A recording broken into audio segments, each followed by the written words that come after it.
J-Pie. They should be able to hear us. If they can't, oops. We're good. J-Pie warning. J-Pie. J-Pie. That's you. Oh, thank you for the warning. Thank you. Very much appreciated. Can you like copy that sound and then just put that as your alarm for your wake up in the morning? Like J-Pie warning, J-Pie warning, J-Pie warning. Yeah, just have it just like, bro, I don't phone off. I don't mind calling you every 10 minutes as your personal warning, J-Pie. I got you, bro. Say less. I ordered him a new alarm clock for Thanksgiving. I needed a lot nicer than me. The Sunday I missed. Who orders people things for Thanksgiving? Bro. Christmas is right around the corner. Look, even in the chat, SG's like, yo, did Jay wake up on time today? I fucking can't, bro. Oh my God. But what's up, everyone, to the official second episode of the Predcast. That's the name we're sticking with, right? Predcast, right? Yeah, all right, like we're rocking with it. Yellow. But we really do appreciate the support you guys have been showing. And just a little reminder that we're going to throw in here towards the front. These videos are broadcasted live on Bearded Wolverine's Twitch channel. We're doing this on Mondays, 7:30 p.m. Just throwing it out there. And then those videos are going to be uploaded after the fact on YouTube in case you did miss it live. Now, before we get too deep into it, we are going to go over a lot of Predecessor updates, different conversations and stuff. But let's go ahead and just introduce ourselves. If we could, we have a guest along with us. So if you could start off, Joey, and then J-Pie, Med, and then Bearded. Introduce yourselves, tell people a little bit about yourself, and we'll go from there. Hey everyone, this is Joey on Fitz. This is my first time on this podcast. Thank you guys so much for inviting me.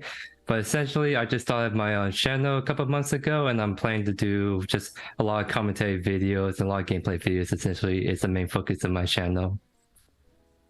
All right, nice. You've been hungry, bro. Like I'll give you the props. It's not common to see people want to start content creation, and then out of nowhere to be like, "Hey, I'm gonna start sending DMs. Yo, you trying to make a video? You trying to like, shout out, bro." Usually, you see people wander in a circle for about a year, only doing shit by themselves, and then they might hit somebody up. So shout out to you, bro, for sure. Thank you. Right after that first episode, I get a message from you saying, "Hey, I want to collab with you." I'm like, "All right, well, let me talk to the guys and then get things going." But like, that's awesome. At the time, I know you from Pred Gen Chat and Discord. You know, I recognize your name, and you know, we BS here and there, you made comments to each other, said good morning and stuff like that. But like, it was never anything like, you know, more than that. So I didn't know where you were in the content creation stage and where you're going with that. So the fact that you're even new and you're doing that, I'm just finding this out now. Major props to you. That's awesome. Thank you so much. Sure, bro, and welcome. J-Pie, you wanna tell people who you are now that you're awake? Absolutely. Hey, I'm J-Pie. I like to sleep in on Sundays, and I'm just a competitive. And long walks on the beach. Yeah, and just I'm a competitive player. I just like to have fun more than anything too. And with my channel, I've nicknamed it the Dojo just because I want it to be a community where you have new players, you have high level players, and we all help each other out and help to basically teach each other Pred. Yeah. and so also over Prime. So yeah, if that's something that you might find yourself interested in, I hope to see you there. I like that actually, JP, because me as somebody, like, I'm not this high sophisticated. I'm not like a gold tier player or even master tier player, so like I'll come in and I'll ask Windu or Sockcap, or certain people like, hey, what about this, because I see something and it's maybe something that a good well done a player that's been playing a while might not have even seen it, because they just, hey, I know this works and I do this, right? So if I bring something up, maybe they could kind of like spark something into them, like, hold up, well, yeah, maybe that is a way. Or it could be like, hey, no, that's not going to work. We've done this before. Like we've already tried that. Learn from our mistakes or learn from our stuff going on. So I like that. That's awesome. Thank you, man. Yeah, that's exactly it. I appreciate that. Make it. Yeah, what's everyone? Welcome back to episode 2, and I'm glad to be here again. I make Predecessor YouTube videos, and unlike J-Pie, I don't like long walks on the beach. I prefer long romantic walks to the fridge. Nice. And other than that, I'm here. I'm excited for early access, so let's get it. Why would you want a long walk to the fridge? That just sounds He says he likes painful. he says he likes long walks to the romantic fridge, walk to but the he's got a fridge. cooler right behind him. So I don't know how much he likes those walks. Dang, that means he's cheating on his fridge, bro. He's cheating Oh on his shit. One's bigger than the other. Whoa. Whoa.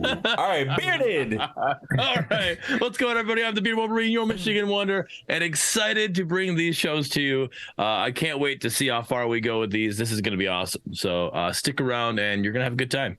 Windu. That shit was quick. I was not ready. What's up, guys? I am Windu, also known as Windu the Mace. You guys might see me creating mobile content, strategy content, or racing content here and there.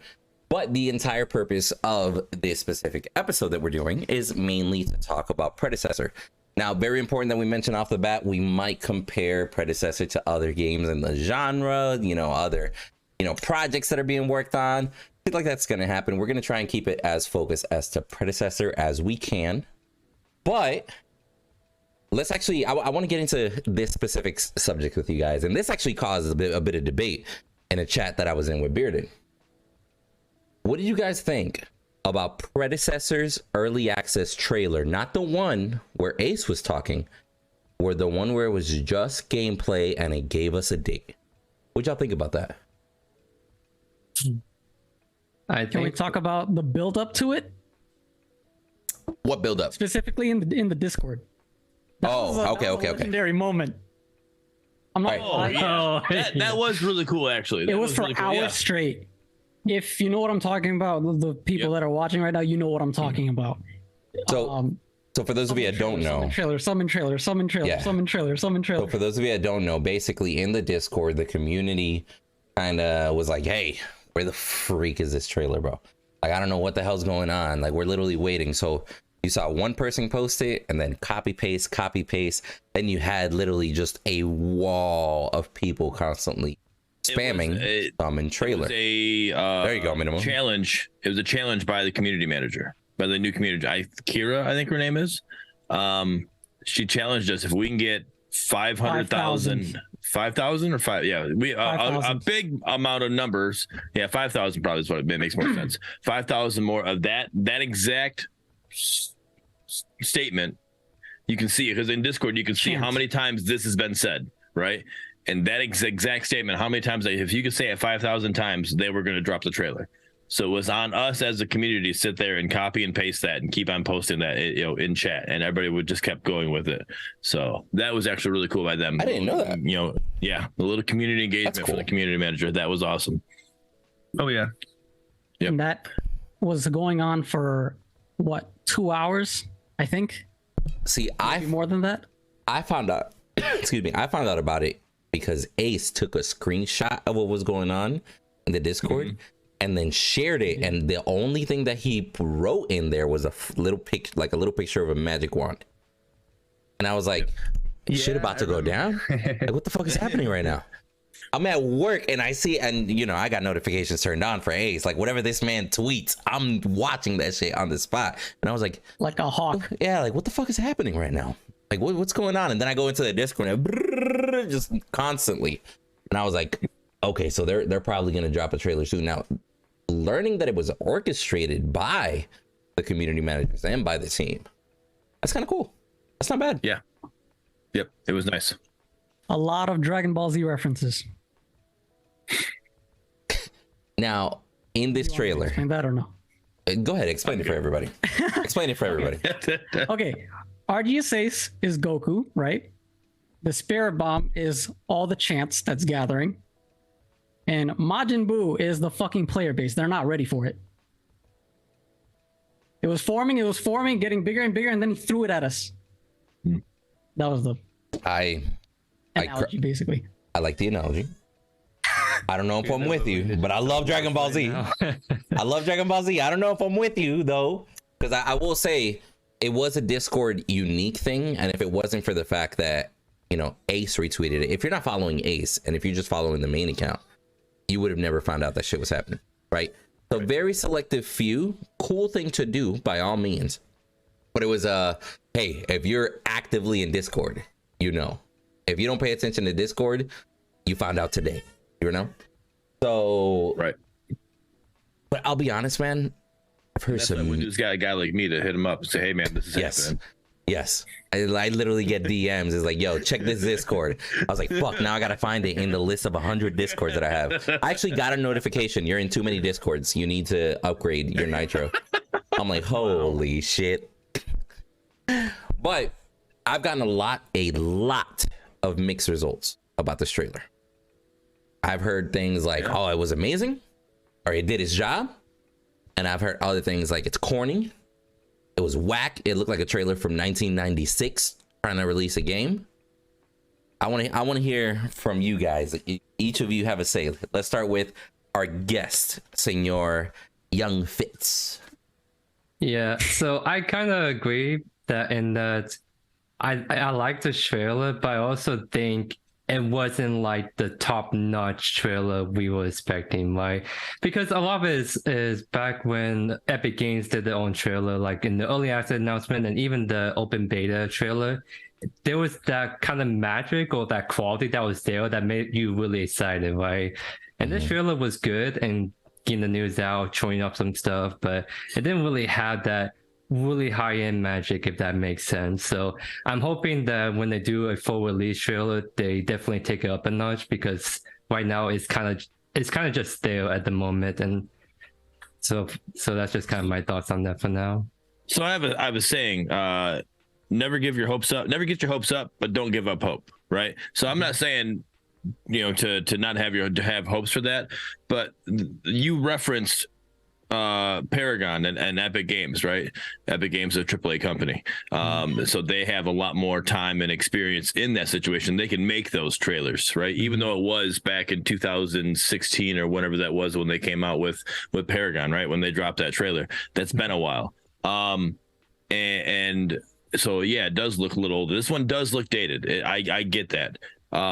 I'm okay with it because I understand that this is an indie dev company. Yes, we talked last week about how they had $22.2 million, whatever, right? But that all wasn't put into a trailer. That wasn't, hey, here you go, we're making a trailer. That was trying to organize this now close to 50-man roster that we're using to help create everything in this game, not just focus on a trailer. So, you know, we know that the gameplay itself is really good, and they've been on. Another thing that we didn't talk about last week was they took and everything from UE4 and made it UE5 now. So we're now on UE5, which is going to be even better for us going forward.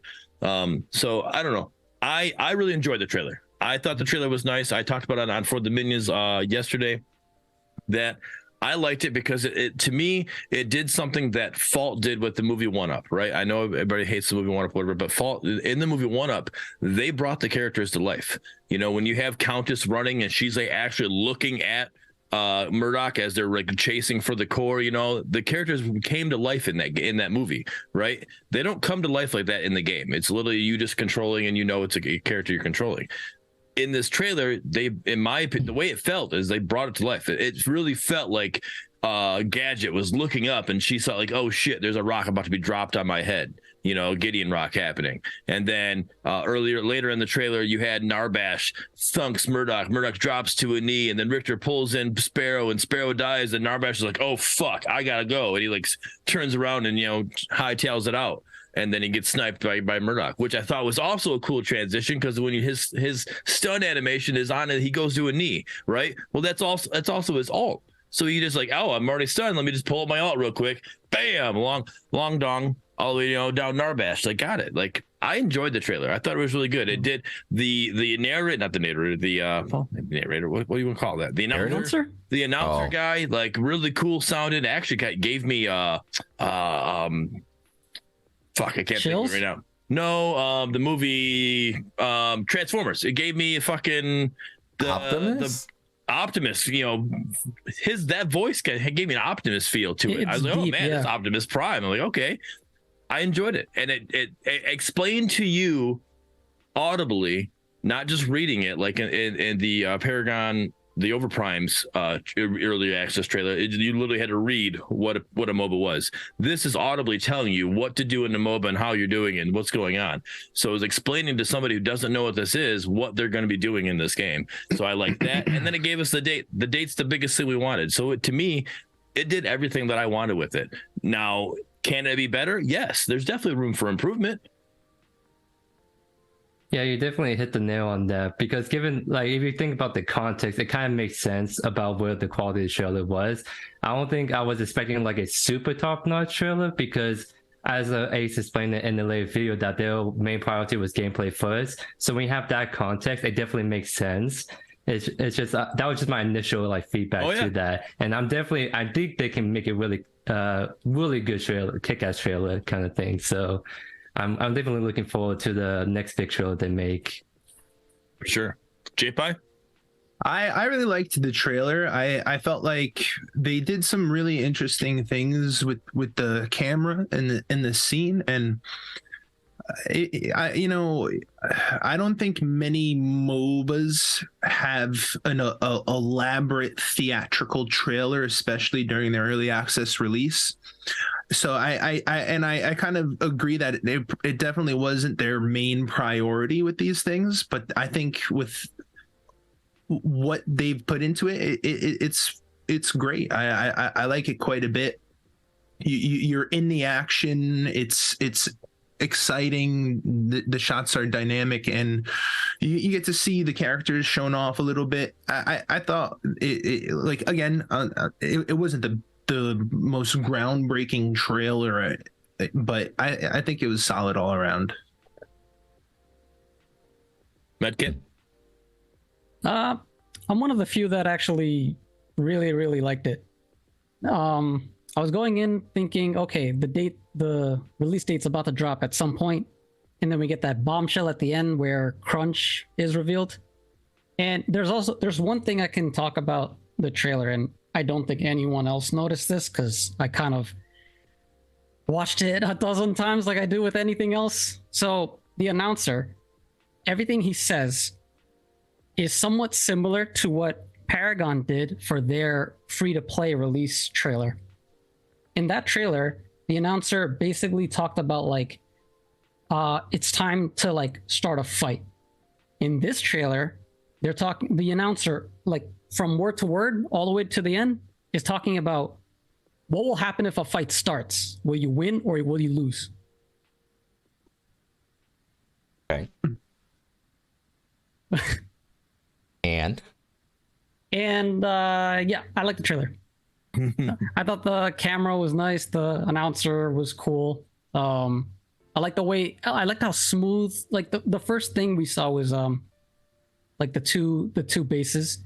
Then we saw Gideon teleporting and then throwing his void breach at Gadget, and it just looks so smooth. And I like the way the camera kind of moved around as if someone's, like filming. The way it moved. Overall, I really like the trailer. interesting. Rita, do you want to go first? Or should I? I already said my piece when I interrupted. When Joey said what he said, I kind of said what I wanted to say with that. Okay, I mean, true enough. So honestly, I'm just on the side that I'm disappointed on it, quite frankly. Because here's the thing, like I completely understand that whatever budget they got, that's for longevity of the studio, right? By all means. But I will say, you can't go around bragging that you got 20+ million in funding and not be able to afford a couple G's to get a trailer done. You know what I'm saying? That being said, a lot of the animations were pretty cool, but it is one of those things that where I don't care if you got my favorite type of cheese in a sandwich. If that sandwich tastes like shit, it wasn't the cheese, you know? Like at the end of the day, there were cool elements, but as a whole, I looked at the trailer and I was like, why wasn't anything teased throughout? Why are we only getting recolors at the end? You know what that lets me know? They're probably not in such a working order, in my opinion. Because again, they've been focused a lot on gameplay, right? They're not even releasing with a store. So that lets me know that those little skins that we see on an end were probably just a quick little mock-up, and they made him do an emote. Because everybody on that scene is doing an emote. You get me? That's not in-game actual gameplay wise. Because some of these scenes, they switch between animation and gameplay. Which I thought was, you know, kind of creative, the way they tried to implement it and stuff. But when I sat there and looked at the entire trailer, if I have to sit, how long is this trailer? 1 minute and 16 seconds and wait for the last 8 seconds to see something new, you lost me a minute ago. You get me? Like, an opportunity like this is to tease something new. Like, yo, you know what? Show me a quick little animation of Crunch doing an emo and then kick into the trailer. Like, wait a minute, was that fucking Crunch? Hold up. And now you got this whole trailer thinking is like, they're adding new shit. But I honestly, for me, they lost me on the trailer. I loved the second video where Ace was talking and they were going back and forth and they used footage from this trailer. I was like, I like this much better. The first trailer, when I dropped it, I was like, damn, guys, I've been waiting that long for this. Honestly.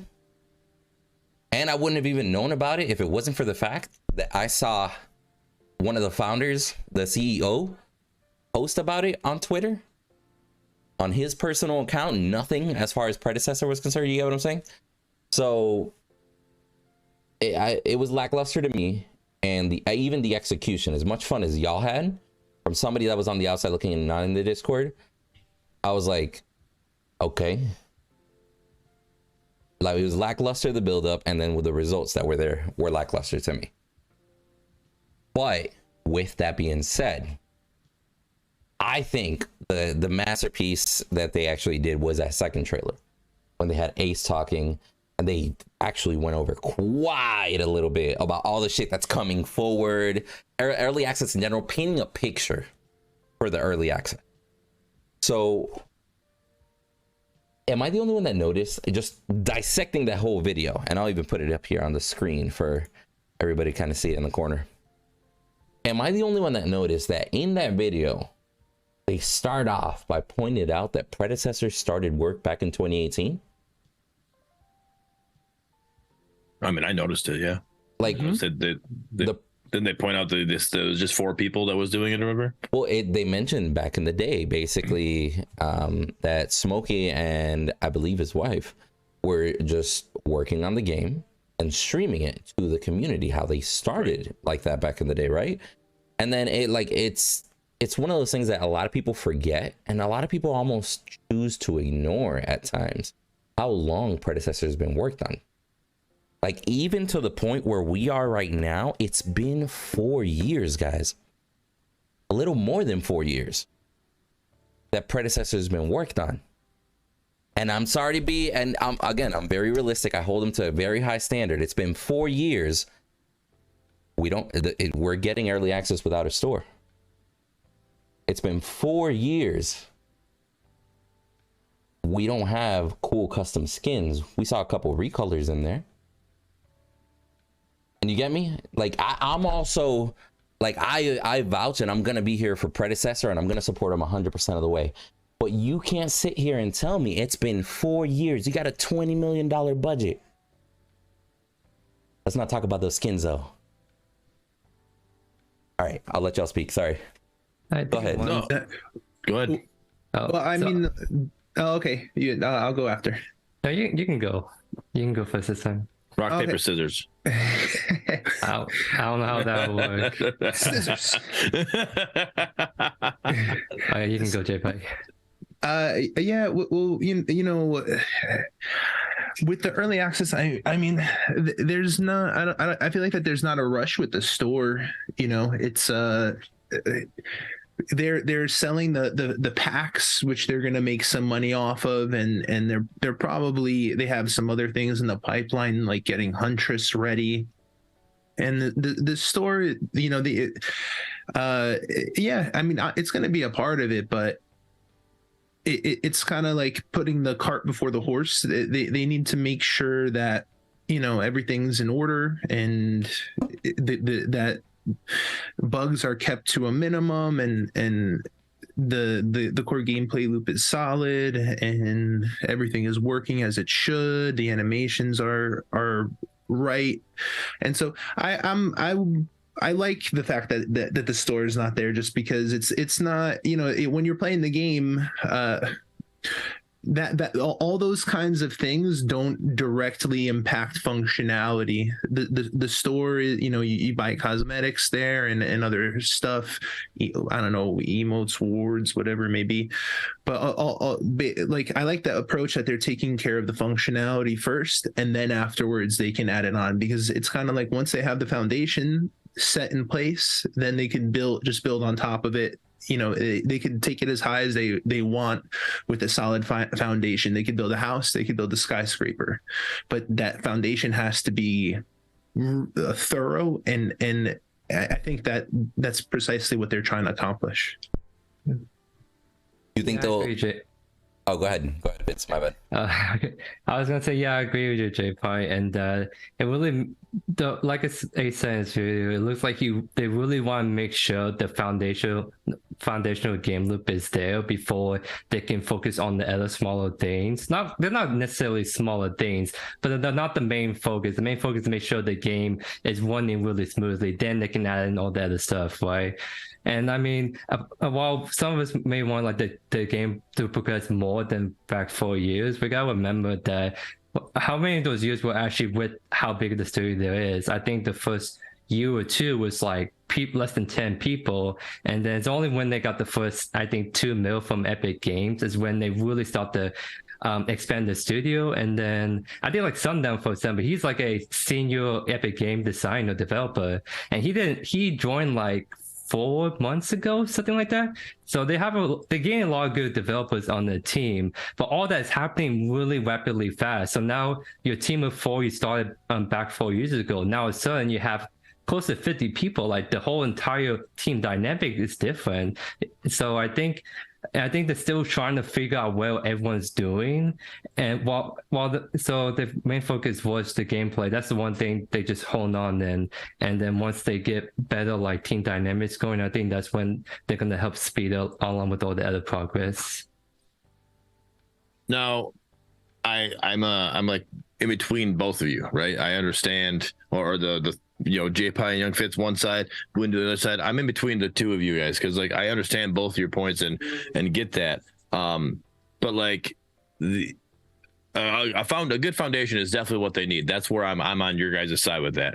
But we've already seen with the 10 people or less that they brought out with a Murdock jailer skin, right? We had a Murdock jailer skin that we were able to use in one of the tests way back when.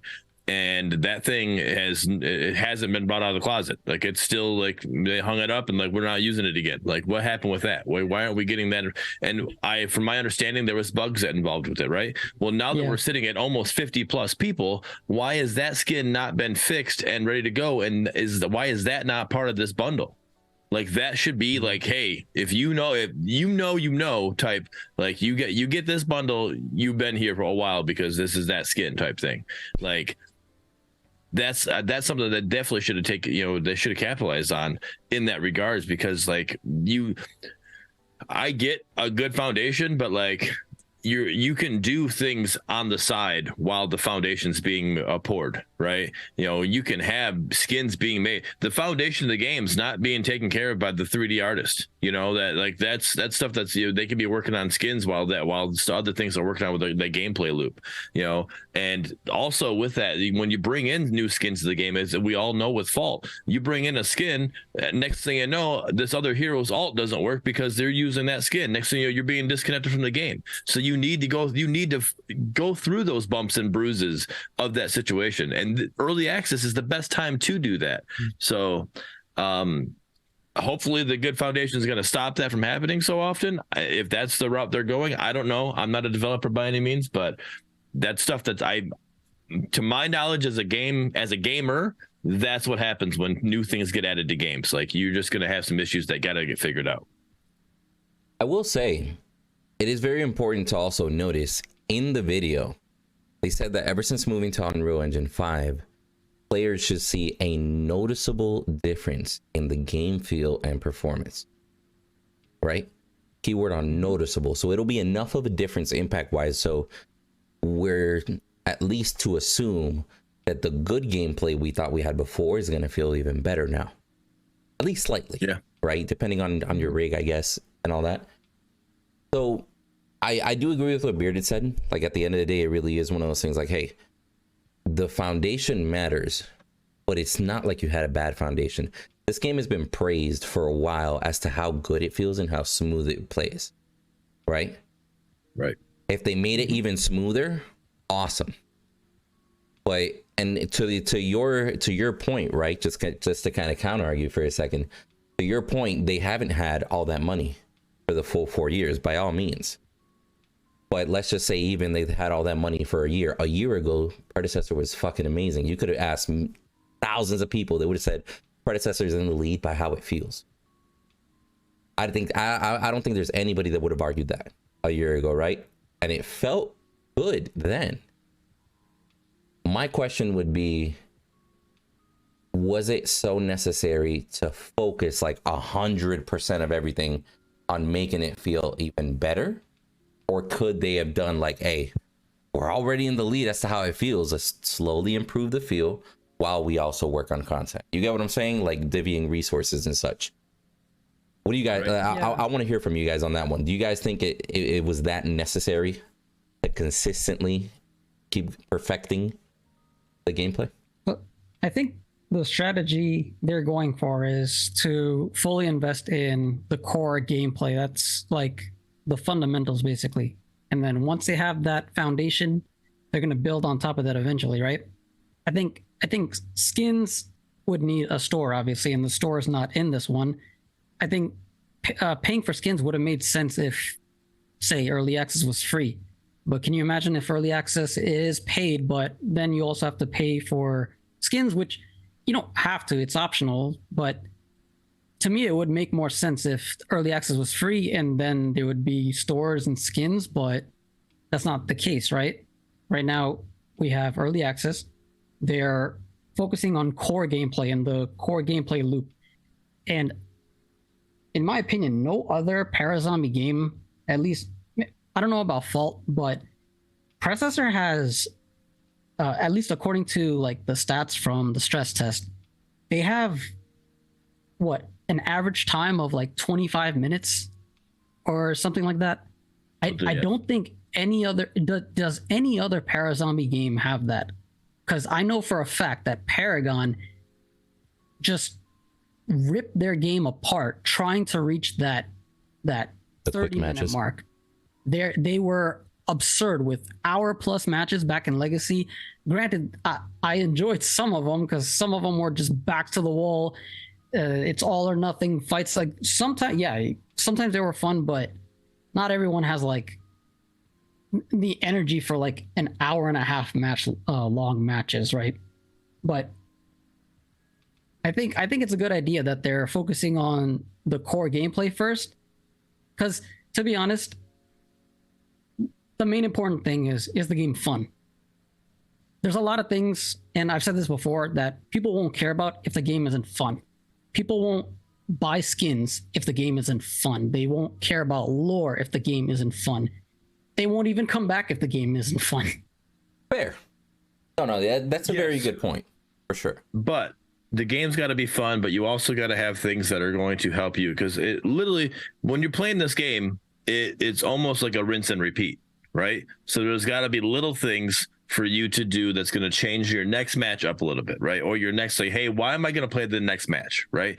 And from my knowledge, we're not going to have character development, like character level up. Like if I play as Murdock, I'm not going to get like a mastery level with him or whatever. Like there's no points going towards that. So it's not like, hey, I want to get my Murdock to level 10 or whatever. Like, all right, I got to keep grinding with Murdock, right? I think they're going to have mastery levels though. I think they said that they would like a long time ago. I mean, maybe eventually, but not in early access. Early access from the video with Robbie, I thought that no was progression. Yeah, he did say specifically, no progression. Bearded, I agree with you, Bearded. I'm just saying you can't keep repeating the same game. Like, we're gonna sit here. You want me to game this for 4 hours, and I'm like, we're just gonna keep playing over and over again. Yeah, no, like, with missionary skins going on. I can't buy. All right, I got enough money now. I can buy skins. Well, there's no store to buy skins now. You know, or like, I got you. I'm gonna do this. Like, there's got to be other things to kind of keep. When we were talking about with Fault, it was what was it? When you want to keep people in, the player retention. There's not anything but player retention in this game. The game itself isn't going to just keep everybody there. You got to do other things that's going to keep everybody there. That's going to be something you need to work on. I think Red Clown nails it, by the way, just to kind of give him a shout out, and then I'll let you go, Medkit. He says gameplay is what matters, but if there's nothing to keep players, they will eventually pursue that in Paragon the Overprime or other games that have it. Like, a game can be fun and you'll have fun for a bit, but if there is nothing to draw you in, to change, to grind, etc., you could easily see somebody grinding this game for a week and then not touching it again for the rest of early access. All right, go ahead, make it. My bad. Yeah. So Bearded and Redcon, my statement now actually kind of addresses both at the same time. So I agree with you, Bearded. Without skins, there's not a lot of variance. However, there is a little bit of variance just from having the option to try different heroes, try different lanes, and mix up the items. That's as far as we know, right? That is the only level of like different flavors that we can try until we start to get bored. And yeah, eventually, depending on the person, they'll jump onto Overprime, right? But it's not it. But Predecessor does have like a deep item system, at least from the stress test. And who's not to say they did change the way some of the items work. Like if you looked at the Kalari video. So not to mention, there's now 2 new heroes, and I believe there was 3 or 4 reworks. Chimera's different. We have Decker. We got Howie, who's different. Crunch, who's brand new. I mean, there is some level of retention. There are differences. Temporarily. There's only that's only going to last so long, you know. Right. And for there's gamers like I'm somebody. I have a full-time job, right? So I go to work Monday through Friday, and I work my 8 hours a day at least, right? So when I come home, I stream Monday, Tuesday, and Thursday. That's my 3 days I get to play games, right? I'm not the normal person. There's gamers that can no-life these games, and when they no-life these games, especially a game like this that's got nothing else besides the heroes they have and the items they have, you can only do so much. I think one thing that's fair to bring up is that I think it will definitely really help if we see a blog post or a new roadmap soon from the developers, because looking back in April, they did like one early access roadmap, and if you look at it again, they talk about, hey, we're gonna add new heroes like Huntress, who's we were like slowly unraveling. We're gonna do console support. We're gonna do a UI overall. We're gonna do a new MMR, right? And then in that trailer that Ace said, they essentially showed them all off. Console, they said that the controller will work in early access. There'll be aim assisted support.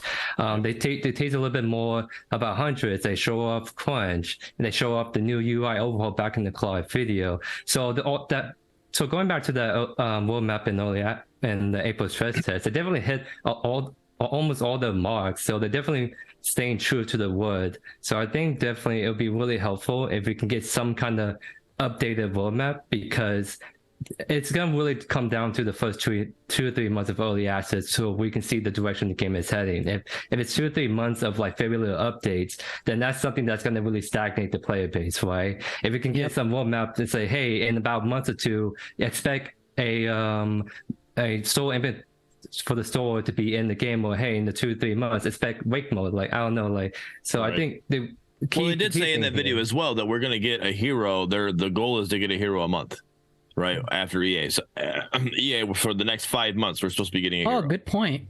That he did say that. So we're gonna, so there's gonna be that refresh of a hero coming in, and usually when you're getting a hero coming in, obviously you're gonna get some kind of patch that's gonna probably give you some balancing. It's gonna change things up a little bit. So there is gonna be some things that are gonna kind of freshen things up a little bit.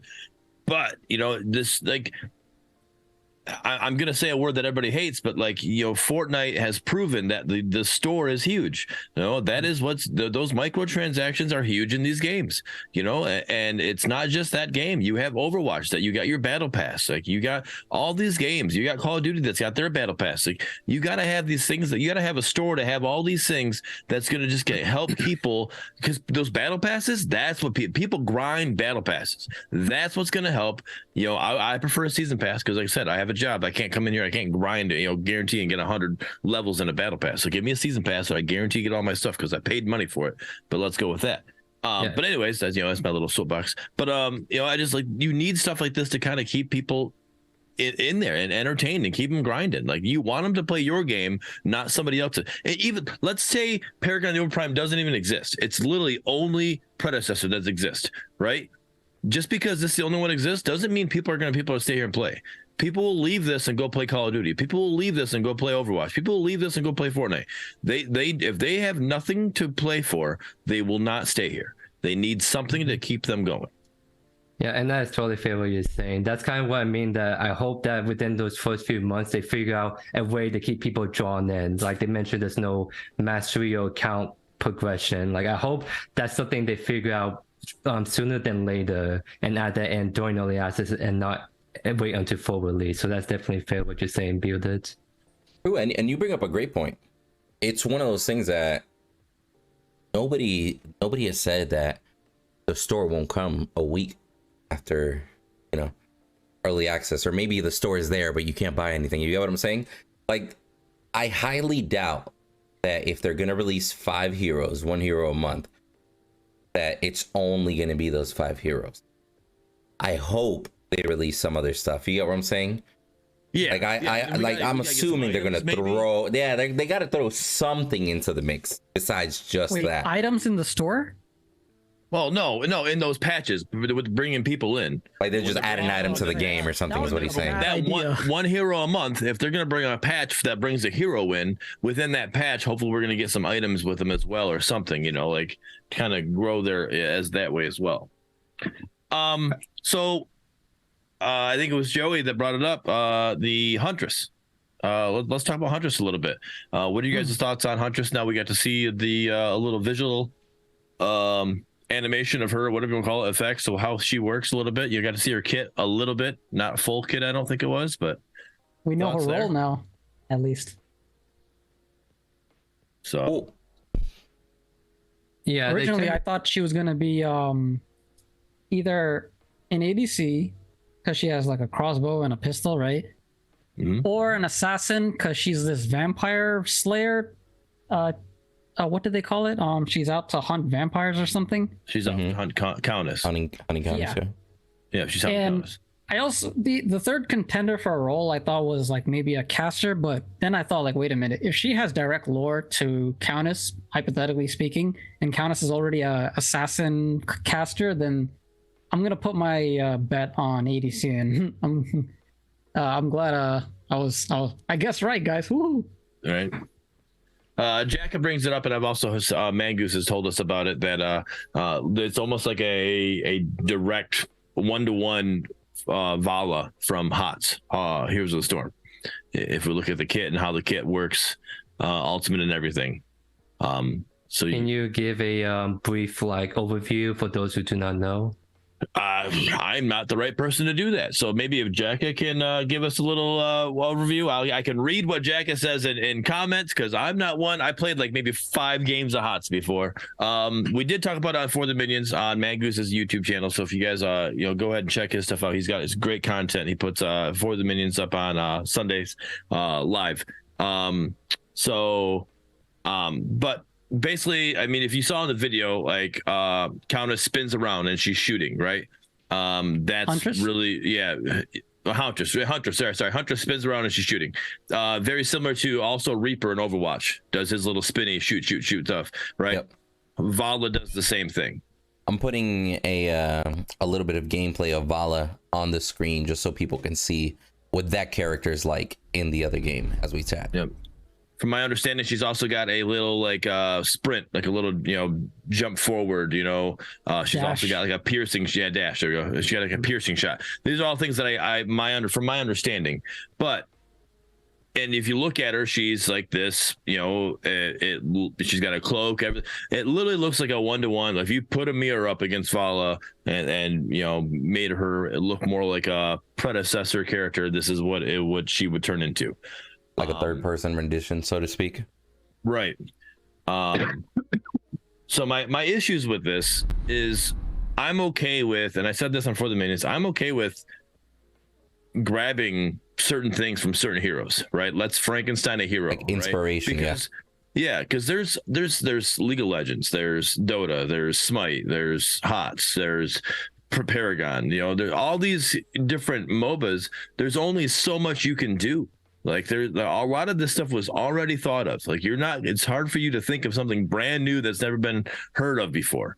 So grabbing inspiration from different heroes is completely fine. But to literally just grab one hero, like, all right, we're going to put this hero in our game and just change the name up. It's like, come on, give us something a little different, Yeah, I mean, I think they definitely took inspiration from other ADCs and other games. Like, definitely when I would see all the Huntress like teeth, it remind me a lot of Samara from League of Legends. And for those who don't know, usually ADCs like to keep people away from them. That's how ADC function. But Samara in League of Legends is an ADC that has this kind of mechanic where she shoot range projectiles, but when she's in melee range, she would instead use her sword. So Samara was the ADC who actually likes to get in close and personal with the enemies from time to time and has that AoE like really deadly ult.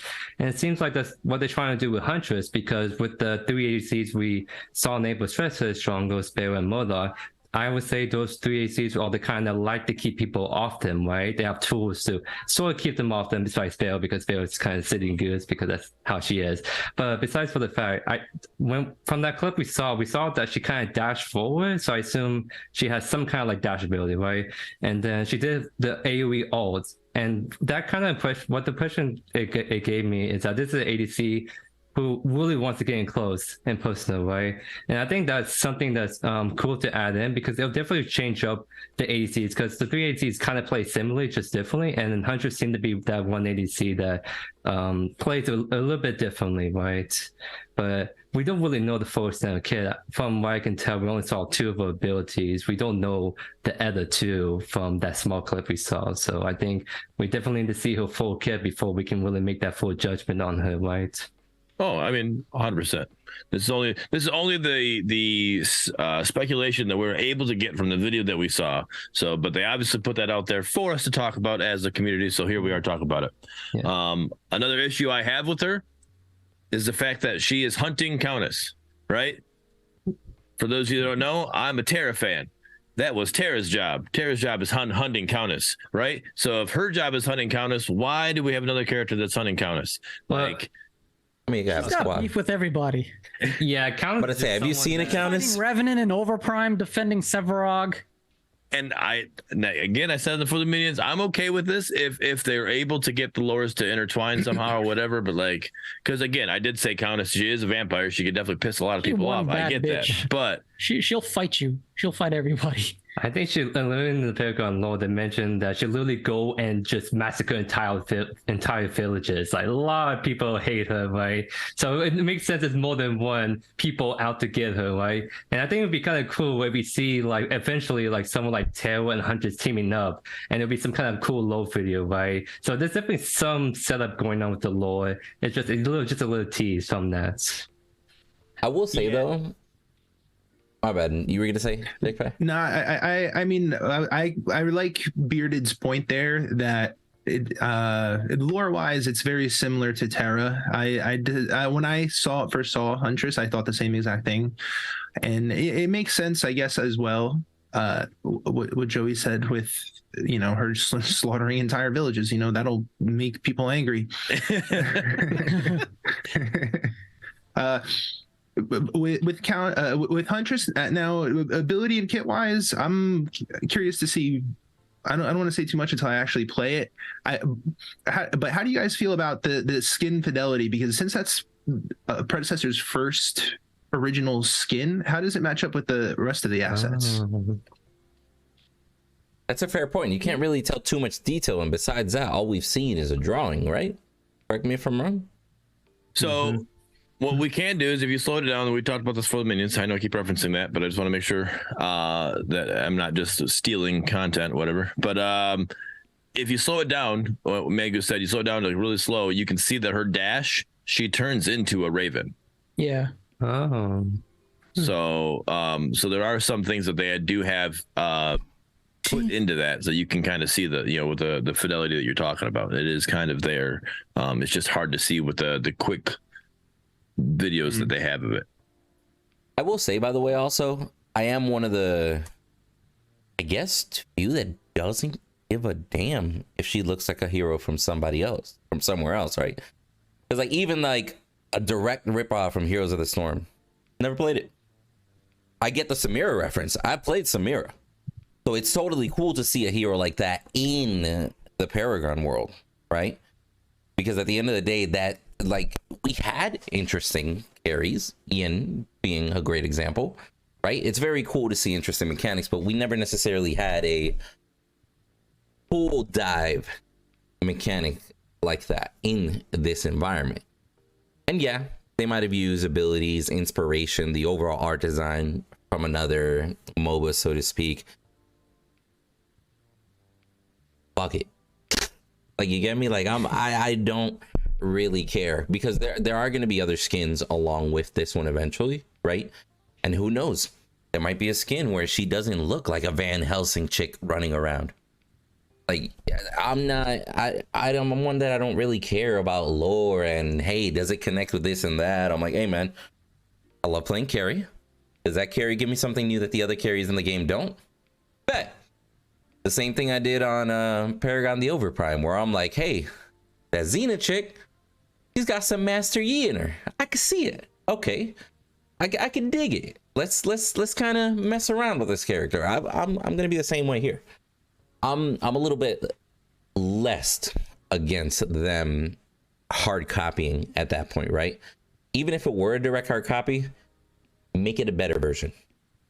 You get me? Animations, etc. Take advantage of the fact that you're in 3D space and the whole spin around. Make that shit flashy. Make it. I know it's a crossbow, but try to make it as impactful as possible. Like, there's definitely other avenues that they could pursue while still keeping it similar. And watching that clip, you see that, like, you see two of the bullets actually don't even hit anybody there. It's in a circle. Yeah, she's spitting, so it's like, does that, I don't know, it was like some tank, there was, I think it was Grux or something that was there or whatever. Did that person actually get hit? Like, does that person take damage? You know, and if Rampage was in there, but he was getting targeted by the Raptor simultaneously. So like, she's like, you know, like they're just going around Howitzer, like they're not even hitting Howitzer there. Well, if you look at the AoE on the ground, it doesn't look that far. Yeah, and I'll make it bigger screen for everybody to see. That AoE does not even reach where the Howitzer's standing. When you see the AoE go off, it is honestly maybe half of her basic attack range. Really show. If you look closely, there's a really low AoE, that really small. That's AoE really small AoE, bro. That's what I'm saying. For you to be able to maximize that, you have to jump in the middle of the team fight. You can't just be kind of off to the side. You don't want to do that as an ADC. Like, that's not. Well, you better build her with lifesteal, and if you're trying to do that shit. But so at 433, I think at some point after a certain amount of time, you're about to see it right now. Right there, you see that purple flame around Fangtooth? Yeah. So there's a status effect that gets applied. Ultimate. I could see that, like a status effect gets applied. Yeah, some kind of passive from her, or I mentioned it could be something from the dash. It could be something. Something in her ability is causing Fangtooth to lit up like a, what I call it, a purple Amaterasu, but nobody knows what that is, at least not yet. Hashtag Google. What? Nothing. Empty makes a great point. Countering what Windu said, the league's lore literally so important they built a show and 2 to 3 games off of it. Like, that's how big lore is. Like, I mean, fair enough, but I would have played those games regardless of that lore being there. Like, I played Teamfight Tactics, I played Wild Rift, I played Legends of Runeterra. I still don't give a damn about the lore. I don't even know any of the lore. If it wasn't for Arcane and the fact that so many people talked about it and someone told me that there were sisters in there, I was like, oh, I would have never known those two were sisters. Okay. B, really? Okay, whatever. Bet. So I totally get it. There's a market for it. It's very smart to have the lore, by all means. So they definitely should make it work. But I, quite frankly, don't care about the lore. But I also think that we're getting ahead of ourselves because the game is really refined in terms of like how it functions. Because same thing with the store. I'm trying to think of when League of Legends first came about. You mean unrefined? In their eyes, which I think is a good thing. I don't know if it really is that refined. I mean, the foundation is good, yes, but I don't know if we can still see the game's refined. If you talk about lore, that's what I'm saying. Like, I think we need to do more to get lore involved.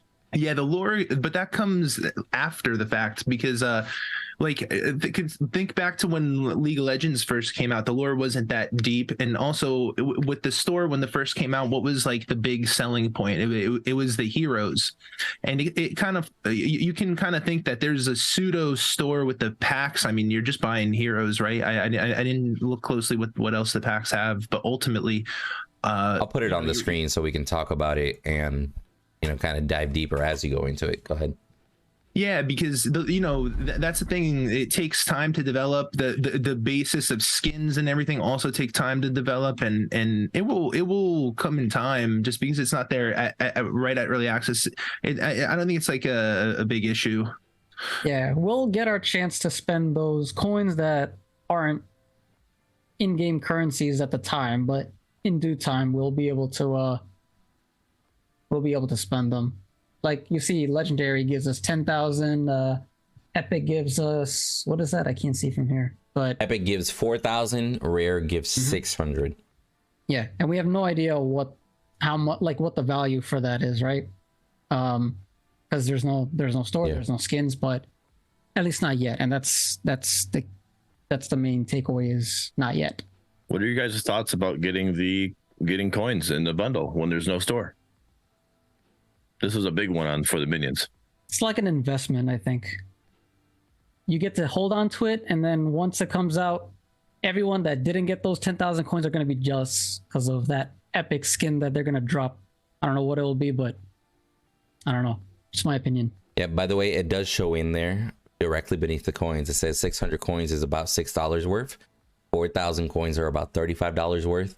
And 10,000 coins are about $80 worth. Shout out to Jacka. Yep. I pointed it out. I got my 2 cents on that though, because I've played games like Call of Duty where I bought coins and then I go into the store, either one or no items for like the first couple weeks have been in there. And eventually they release other stuff and Battle Pass and etc. But whenever you get something that you can't necessarily use, it just feels bad. It feels like you paid for something that you got no value from, right? It's very different than like a couple months from now, I decide to spend $80 and get 10,000 coins and I get to use them immediately. Like people, I don't know if having coins that can't be used yet should be part of this. To me, this screams, hey, we have so little content ready for early access. We're trying to compensate with giving you coins you can use later. That's what it says to me from like a just outside looking in marketing perspective, right? Because I totally get it. It does add value to the pack by all means. You can't use it, but it adds value to the pack. Now, my question would be, why is that the value that gets added? Why isn't there value elsewhere? Am I just reading into it too much? No, you're that. Now, if Jelly would have said it that way, there wouldn't have been such a big argument on for the minions on Sunday. But I'm the person that I don't care. Like I'm gonna buy this. I'm gonna buy this bundle. Right? It doesn't bother me that I have these coins because I know I have. Like I agree with Medkis. Medkis said it is an investment. You have the money. It's there. You got everything else with it. Plus you get those coins. So eventually, when that store does populate, bam, you got it. The other example I brought up is like I am a Patreon member for Ethereal. and I now have a certain amount of in-game currency because I'm a Patreon member, right? I have that. That's my money. I've already made that payment. I've already made that next tier, so I'm good to go. I know I got it, but I can't use it right now. You know, the game's not open. The game's not there. This, I at least get to play the game. I'm going to play the game. I get to play the game and have fun with the game, and eventually, when the store does get there, I'll be able to use it. Yes, Ethereal has said that when they go, the store will be open. You'll be able to use your coins right away. That's fine. I can't use it right now. So, and again, this is where I struggle with the pack, because I will support monetarily. I'll give several of these bundles away by all means. But when I sit here and I'm like, okay, I can't help but notice that all these skins have a rarity attached to them. Rare, epic, legendary. That means that there is still a chance for somebody to get those skins after the fact. I see nothing about like, well, yeah, but they're saying you're getting these exclusive skins right now, but that doesn't mean they can't get them later. Fortnite had exclusive skins, and then a year later, they're back in the store as an exclusive buy now for 24 hours only. Right. You got me? They brought skins back 2 years later, some of that, yeah. Like, exclusivity just means you can't buy it all the time, but it doesn't mean it won't come out always. So, I don't know. Let's just give them benefit of the doubt. Let's say you will only get these skins if you support, right? Like, nobody else will get these, by all means. Cool. Now, my biggest issue is, why do we only get recolors if I'm supporting so early? Yeah, I mean, because even though people hated on it so much, Fault gave you brand new skins, gave you like literally their own IP skins when they came out. You bought their season pass, you know, and everybody hated on, you know, having to buy their season pass because like, oh, you're just trying to, you know, what was the word looking for? Cash grabbing, you know, it's all that is, you know, but you actually got their own skins, you know, something they made. So that's, I agree. Why is this just recolors? These are recolors of skins that are either been released or unreleased. I think like the crunch skin is an unreleased skin. But we've all seen it or used it in Fall. I mean, I will say this though. So think about, and just playing devil's advocate here, right? Think about the fact that these skins are exclusive to the early access so far, right? So this is under the assumption that we load in, these skins are going to be an option to choose once you play, right? Giving them that benefit of the doubt. Exclusive because there's no shop for anybody else to buy them. Exactly. So it's just like, hey, you got the pack, you get to use it in the game, right? So that'll be cool if you get to use it in the game by all means. Now, if by the time early access is over, let's just say half a year from now, the game gets released, they release their brand new custom skin. Half a year, damn. Well, I'm just doing math because they said 5 heroes to be released, one every month. They got 5 months of early access minimum, right? So yes, okay. Yeah, so I was just guesstimating, but literally just sitting right here and I'm like, okay, so I can see them trying to add value by adding some of these skins, right? I can see them adding value by adding some coins that you can't use quite yet. All of them include the heroes. My thing is, let's take the discount away from it, right? Because discount's only for 2 weeks. So if you take the discount out from $20 all the way to $80, besides supporting the game, which is important, is the value worth of $80 there? As consumers, what do you guys think? Apparently, it's there in the coins. I mean, yeah. Fair enough. Fair enough. You're getting $80 worth of coins minimum, by all means, right? But let's say through the early access, if there is no store to spend those coins, is the $80 worth of supporting and playing the game there to the average consumer? I want to hear from you guys. Love to hear these. 100% no, I don't think so. I literally don't think it's there. Like you have to take advantage of this. So what is this? 2 weeks, right? Is that what it says? It's a 2 week thing. 50% off for 2 weeks. Yeah. So after 2 weeks of our early access, like you need, basically you're screwed. Don't buy anything because it's not worth it, in my opinion. With that being said, which bundle are you guys getting? You need to answer the other question first. Right? Let's get through the obstacle first. Because again, we are approaching this as consumer guys, and you got to be mindful. Not all of us are in the economical situation that we're going to be able to just bam $80 on the game, or let's just say 40 if you capitalize the first 2 weeks. This show is called the Predcast. We're not like direct from Predecessor. Like, here we go. We're just trying to push our product on you. We're here for, as the consumers, we're trying to give constructive criticism for Omega Studios so they can understand what the community is thinking, how they're feeling, and what's going on. And they can see this and be like, okay, this is how the community feels about what we got going on. Like trying to create a bridge. The next patch they bring out, the balance that they have, the hero they brought out, whatever. All this stuff is going to be constructive criticism. So what are your thoughts on these bundles, and do you think it's worth the $80 or the $50 or the $20, depending on what bundle you buy? Do you think that bundle is worth it in that long-term situation?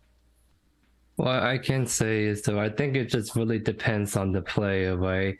I'm someone that, for example, it's like no doubt in my mind I'm gonna go for the legendary, but that's because I'm just a huge supporter of Predecessor. I'm not your average consumer. So for me and for others, it's kind of like a no-brainer, right? But for my other friend from like League of Legends, for example, who wants to try the game out with me and have fun, there is no reason for him to get the legendary bundle. Like, he's only concerned about the lowest tier bundle, which is the $10 bundle for the first 2 weeks, and after that it's $20.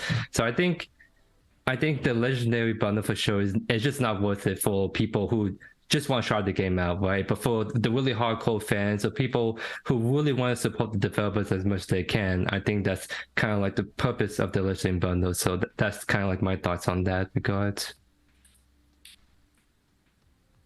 J-Pie? Yeah, I don't think the packs are worth it. I think a lot of the times they hardly ever are. I mean, if you think back to Paragon, you had a $200 Founders pack, and you got the Hot Rod Howie skin. That was like the big thing. You know, it's that's just how it is, really. With that said, I do think that it's decent enough. The 5 skins. I think that the rarity is in terms of what tiers they are. But I would like to see some exclusive skins. That's kind of what I was hoping for, like that, because the Hot Rod Howie, I'm pretty sure you couldn't get it until maybe much later when they were going to kill the game. But yeah. I think it's good enough. It's decent. You know, you're most of the time with these packs, you're not going to get like, you know, anything crazy. But I do want to rebuttal on mine a little bit. I did say that none of these are worth it. I do think the rare bundle, even after 2 weeks, will be worth it, because the one thing they do here that Fault didn't do is they give you all the heroes. Yep. Like, you don't have to grind to unlock a hero. Right. That's true. So you're getting all 20 heroes, and then you're going to get the 5 Huntress. And somebody else said it somebody said in chat, I think it was Heavy Arms, said that they're I could be wrong with Heavy Arms. No, I think it was Baxter. Sorry, Baxter said that they're only thinking that it's going to be short because the fact they said there's only going to be 5 heroes. So the early access is going to be short.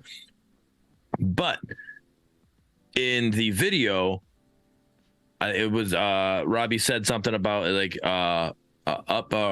the way he said it, but there could be more in a sense. So I can't remember the exact words he said, but there were at least 5 heroes is what he said, or something like that. So that made it sound like there was going to be more heroes that potentially could be coming, depending on how early access goes. So definitely didn't speak in the definitive, hey, we're going to the 25 heroes, and that's what we got.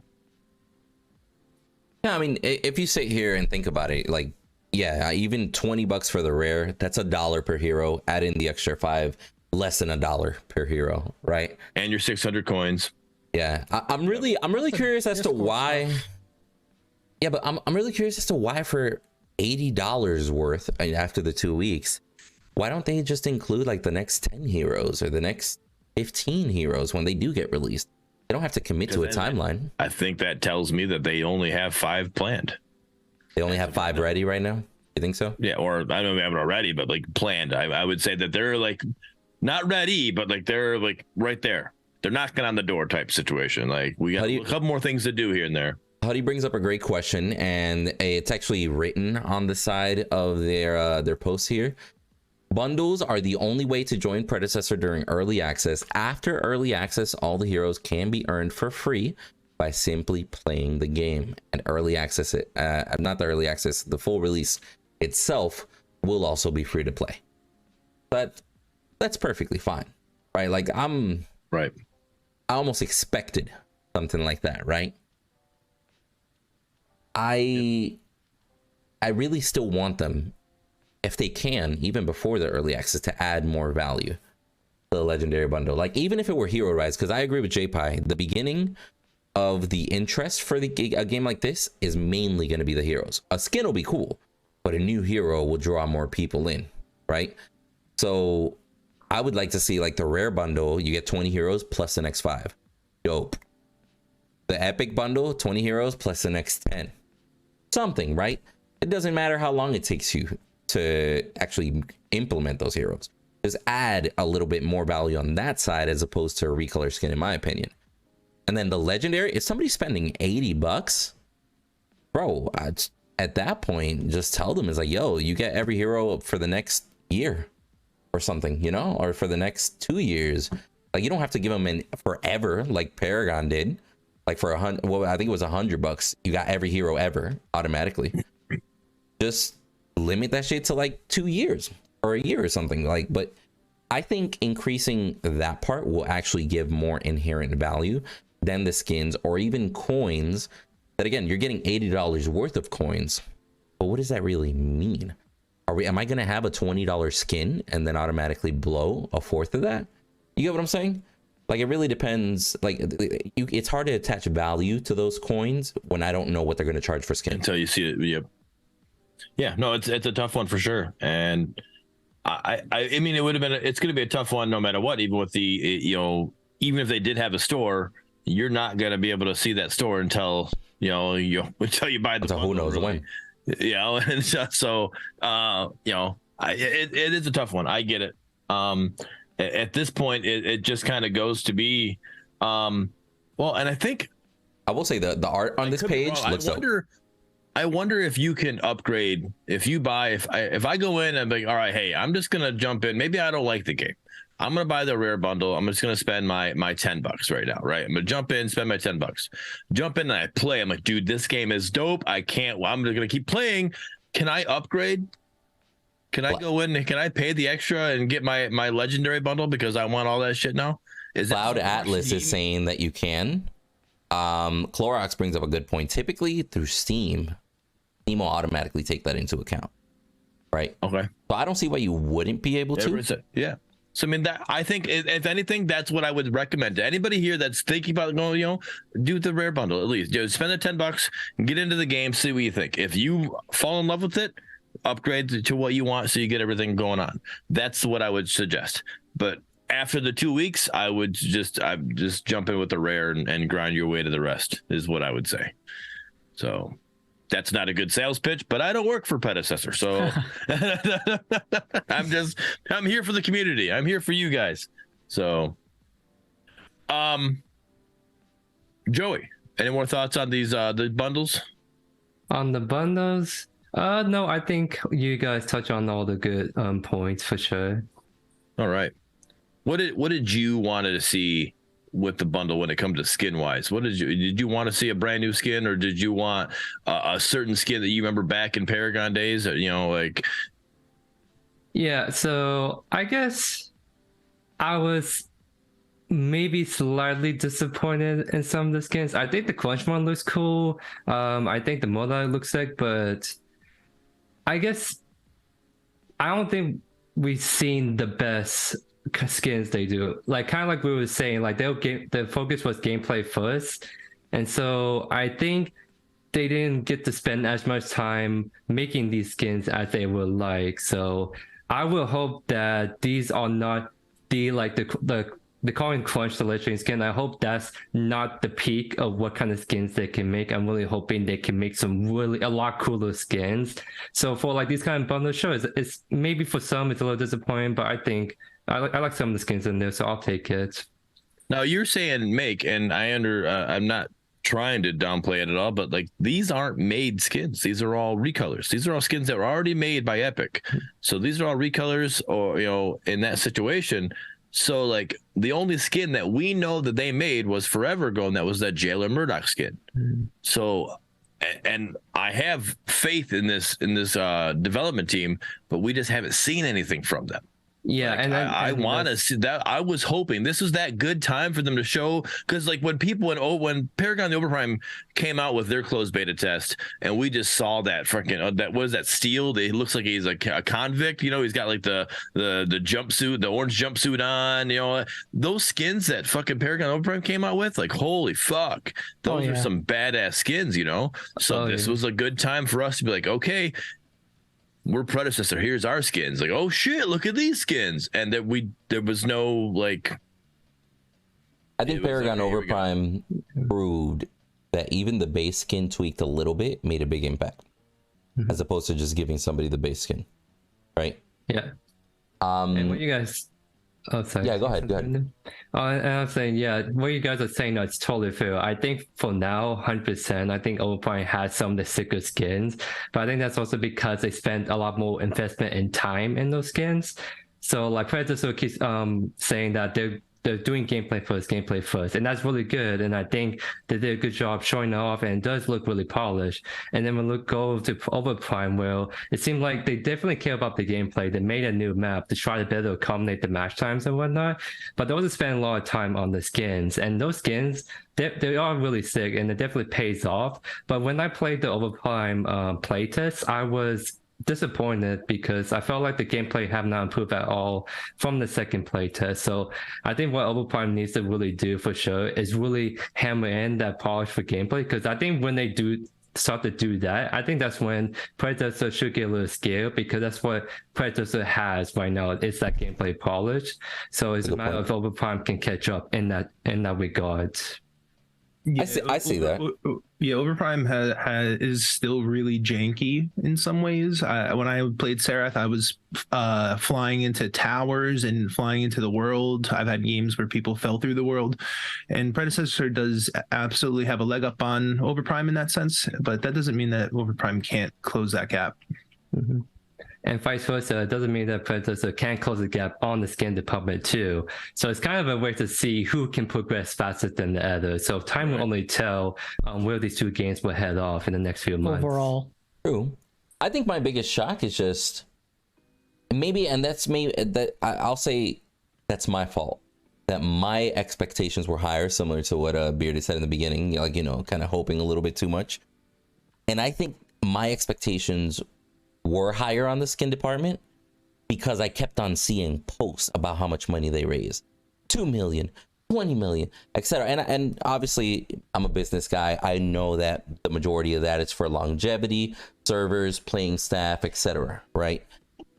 But I at least expected them to show us at least just one dope skin saying this is what Predecessor has to offer. We might not have a lot, but imagine the quality we got and look at the skin we made. Now, granted, we still got a little bit till December. Who knows? They might still surprise us. We are just speaking as the here and now, but at least here and now, I would have loved to see in these trailers that are going to get shared to everybody. I would have loved to see at least a teaser for a brand new awesome skin that makes people go like, God damn, they got potential in the skin department. Even if it was just a drawing, a concept art that they're like, hey, we're definitely making this shit. I just think they missed the mark on that at least. Yeah, for me, I think the game that's going to win the skin game is the one that creates that tier 5 Murdock skin, the original one where he's like a cowboy. The cowboy, yeah. Fuck yeah. I can't wait. You think they're going to bring that back or try to? I hope so. That was one of the coolest skin concepts, and it was. I think they were going to sell it at like $50 or $60 because it basically changed everything. Which character model, animations, ability, yeah.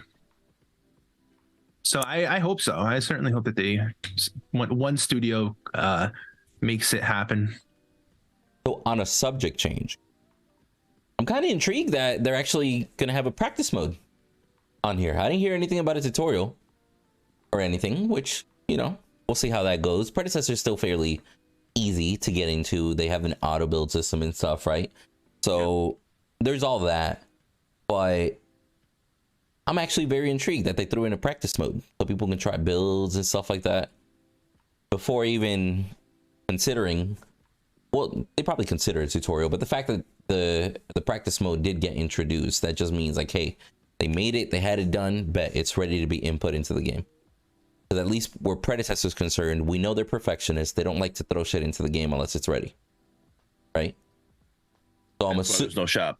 Yeah, so I'm assuming, and they're probably working on the design of the shop and all that, right? They probably don't want to release something that doesn't look to their standards. But I'm surprised at the practice mode. And I don't know if you guys noticed, but I'm going to put it up on the screen. I absolutely like what the draft screen looks like. Did y'all pay attention to that? Mm-hmm. Yes, I did. It is different.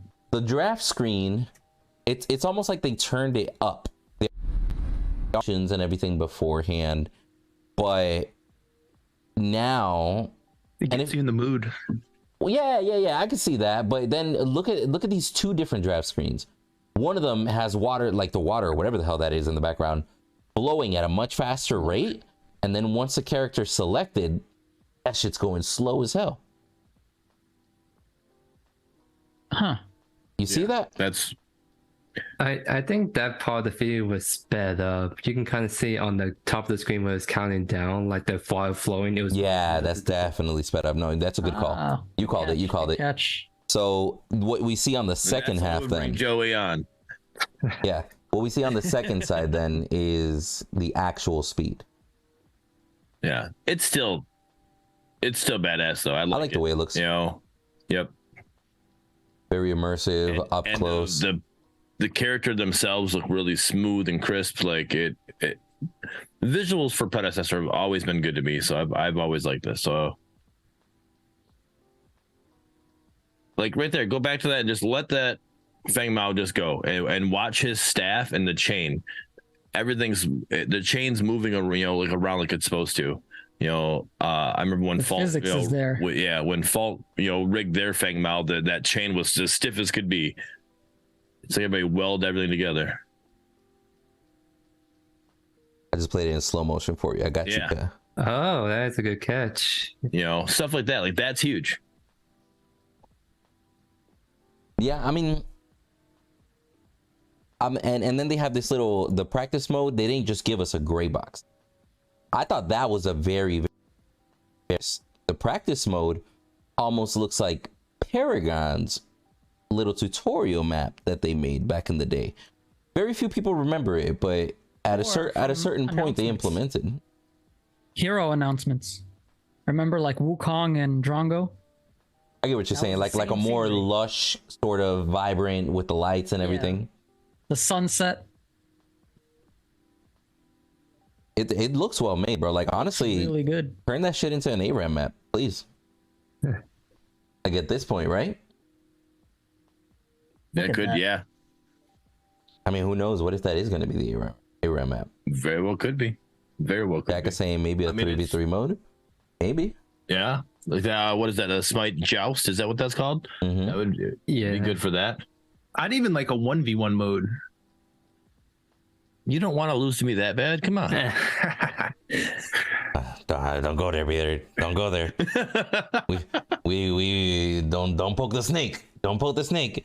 He's got fangs, bro. My dude will fuck you up. No, actually, I'll be honest. There's subtle changes that you can easily miss, right?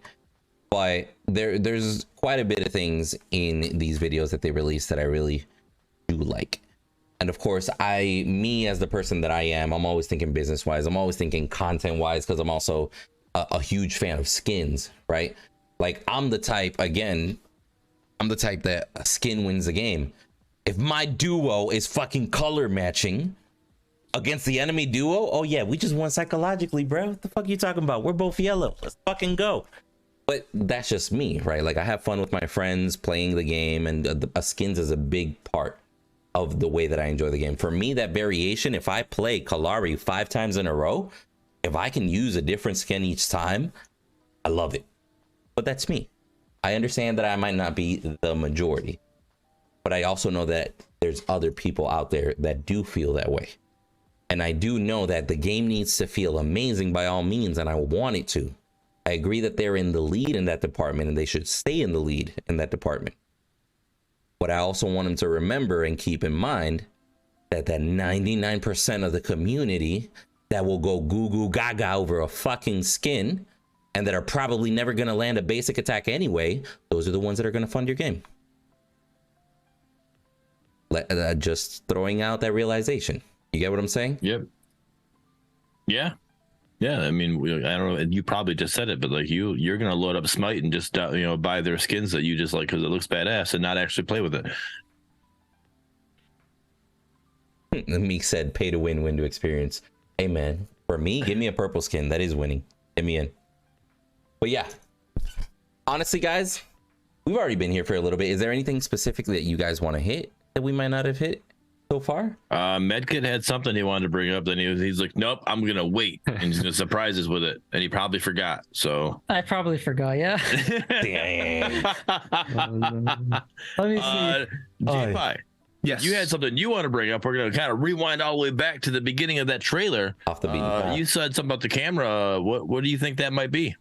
Well, I was reminded a little bit of Aelit's camera work, and he would sometimes have some cool little segues where you would be closer to the character's face, and they're maybe running, doing some kind of action, and I don't know if they were trying to capture that, but it was definitely very I think it's awesome because it's necessary for the game to succeed, because I think with a replay mode, if you don't have anything like that, you're basically stuck to just the player's view all the time. And while that's okay, it doesn't always translate to like the most engaging content you can make. It's limiting, which is the problem. And then so having that freedom, having that movement of the camera, it allows you to just be more creative, to do something else. Yeah, I mean, I would So say what you're saying is you think that trailer was made at least somewhat with a spectator mode. Yeah, I suspect it might be like their own internal spectator / replay mode, where what you're seeing there is like in-game assets, which might be why people were upset with the visual fidelity. Okay, maybe. I can see that. You're not the first person to say it. I'm pretty sure Unreal Engine brings like a default spectator mode. They literally that they could box. Well, it's not necessarily out of the box, but it's a feature, right? I think And they can free roam their camera while they're in there, so to speak, in the game. Yeah, but it's not very simple to have it integrated with everything. I mean, I don't know how it is on Pred's side, but it's like only the devs really know that extent. But I do, yeah, I think that I mean, it is possible. It certainly is possible. I mean, I think a lot of people want some sort of replay system, which would mean that the games have to be stored somewhere. That would be a lot harder to implement and get going, right? Yeah, I think a spectator mode for the custom game would probably be much easier to implement at that point. Us content creators would enjoy that too. Sorry. Jack asked if the game's gonna let you basically 5-stack. Or yeah, he did say 5-stack. Wasn't there something in the trailer, or so I thought that said something like bring your friends or something like that. They kind of like was talking about like basically almost invited. They didn't say anything about not like they were gonna limit, hey, only 3 stacks or whatever, but like I don't know, I didn't see anything about that. So I'm gonna go with just I know assuming's not a good thing, but I'm just I'm gonna say with nothing being said, 5 stacks are allowed until otherwise. That's the way I would go about it. Yeah, I kind of assumed that too, because I think back in Naples stress test, there was also no limit to how many people you can play with back then. So it is definitely a little concerning in the sense that nothing can ruin a good day than getting demolished by a 5-stack, right? So they did touch on the making the MMR back from the ground up. So I hope that MMR system will take 5 stacks, 3 stacks, whatever stack into account and try and make some more fair matches, right? Yeah. Yeah. I'll be honest, Yeah. I didn't even know they had an MMR system before. I didn't think there was. I don't know if there was. Like literally RGSA's talked about it. Yeah, he mentioned that they reinvented It it. needs to be worked on because Which they did. holy cow, that needs to be worked on if that's what it was. Hopefully that's not the one we're gonna be going into on December the 1st. Well, yeah, I mean, I don't think that. I think the previous tests there weren't any. There wasn't any MMR. It was just whatever it was. Yeah, that is one thing I did like about this video with Robbie talking is his like, hey, we're focused, like we really want to have he even said there's no perfect MMR. It's almost like it's impossible to get one, but you want to get one as close to perfect as you can, and they're focused on trying to find that formula that's going to give us the best MMR for this game. So that means a lot to me, and right now it could be, what is that, with a word salad or whatever people say. It could just be things that they're just kind of feeding you, but let's go with it until we get there and see how things go. Let's wait until we got 5 more heroes, and once we got 5 more heroes, we'll see where we're at that point. Jelly brings up a great point, and we should make the distinction. Matchmaking and skill-based matchmaking are 2 very different things.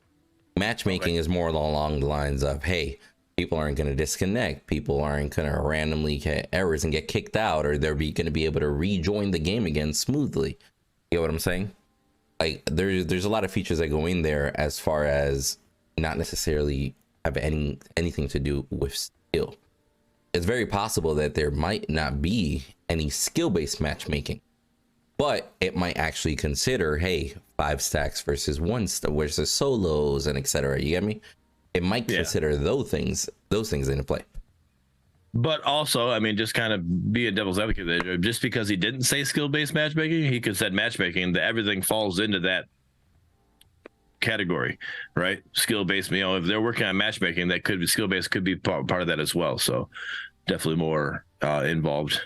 They do like to be very vague on purpose from the marketing side, which is smart of them too. Yeah, 100%. They don't tie down a lot.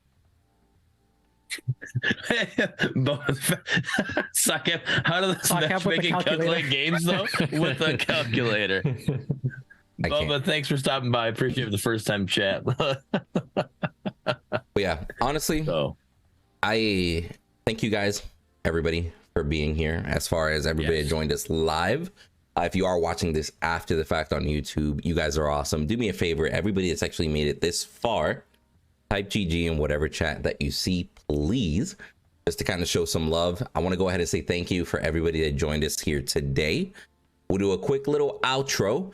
Basically, little message to the community. Tell people what you got going on, a cool project that might be around the horizon that other people can check out and etc. And we'll go down the same exact order that we started it off. Go ahead and start it, Joey. Oh, so are you talking about what kind of content we'll be doing next week, or when it starts? Do your shout out, what you got going on. Anything you want to promote. Yeah. So I guess, I mean, my plans mostly, it's just on December 1st. I'm hoping to be able to upload 5 to 6 commentary videos every week. That's kind of like my main plea of my channel. I posted a bunch of April stresses. I hope I can kind of keep a consistent video upload, just gameplay, me adding commentary, hopefully entertaining for people, but also can provide some insight on how to win certain matchups or how to do X and Y on certain champions is my goal. All right. And Joey, real quick, when you get a chance, while we're all doing the rest of our shout outs, can you DM me your links for all of your socials so we can get those put into the description below on YouTube? Yeah, of course. Thank you so much. Not a problem. JPie. Yeah, guys, just Pred content, mostly Pred, some OP, and come through in the stream if you want to discuss the game. We're gonna make arguments for builds and everything, and even I plan to have like a little redemption where We can maybe 1v1, and then it just for bragging rights and fun and things like that. But yeah, you know what? If anything else, I'll see you out on the battlefield. There we go. I see. I've done 1v1s in Runeterra with you, bruh. I can't wait to do that shit in Predecessor. Let's fucking go. Let's go. You give me a paper cut with that Make- card or something? All right. I tried. Okay. So, back after the April stress test finished, there were two things I had set in mind: have money ready just in case it's paid early access, and have paid time off ready for a whole week during early access. Today was a day where I actually told my manager, "Hey, I'm taking that whole week off, so I'm gonna be streaming Pred day one." And All right. Dedication, yeah, bro. just follow me on my channel, and I'll see you on the battlefield. Catch So, vibes. do Spicy. you stream YouTube or you stream on Twitch? YouTube first, Twitch All right. at some point. Okay. Nope. I didn't know if you were, you got those YouTube streamers now. So I want to make sure. All right. For me, streaming Monday, Tuesdays, Thursdays. Mondays, obviously, we do this occasionally. This next Monday, we probably won't be doing this unless we get more news, right? So pay attention. If we got news coming up, we will be dropping episode 3 going, and we'll be talking about that. But we'll kind of wait and see what's going on. We don't want to get too stale, just repeating the same stuff over and over again. But until early access opens up, we'll probably be grinding some King's Hunt. They got some stuff going on. They got a double XP weekend going, so probably grinding that. But we also got some creators unite. We got Windy the Mace, J-Pie, myself, Menace Rex, and Pinzo Dunzo. We're going to be making some videos for you guys and putting them on our YouTube channels. Then we're going to be combining all of them, and they're all going to be on Windows channel. It's going to give you a 5 POV view. It's going to be great. So make sure you follow all of those names that I just said on YouTube, because we're gonna be rocking some good content for you guys. Other than that, just watching some college football, so can't wait. Let's go blue. I can't with them, bro. Anyway, I'm not getting into sports this fucking late into the conversation. I will say though, I was actually about to shout out the little creator videos that we're doing, because it's an interesting concept that a lot of us have tried to implement, and we're just slowly kind of working out the kinks to actually get a video like that going, different points of view, constant action happening from different angles, solo lane, carry, jungle, etc. The first test video with 3 points of view is actually on my YouTube, so check that out. Give us feedback. What do you guys think we should do? But we are going to have another one of those videos as far as Predecessor is concerned here soon. So keep an eye out for that. And honestly, guys, I'm always making content. Just make sure that you guys follow my Twitter for the most recent updates as to everything that's going on, and follow that YouTube and that Twitch, because we're still trying to grind. We're still trying to grow. As far as everything, I want to thank everybody again one more time for stopping by for the second episode of the Predcast. Hopefully it has not been a letdown. We appreciate everybody that's been here. And as you guys saw, we're not necessarily afraid to hit some of the hard-hitting questions or hard-hitting topics, because at the end of the day, it is things that do need to be talked about. And even bringing up an uncomfortable subject for some people, it can actually lead to successful results for all of us, right? So we appreciate everybody once more. Thank you so much. Leave those comments. Make sure you like everything, even when it comes up on YouTube. And we'll catch you guys on the next one. Much love, homies. Peace. Peace. Peace.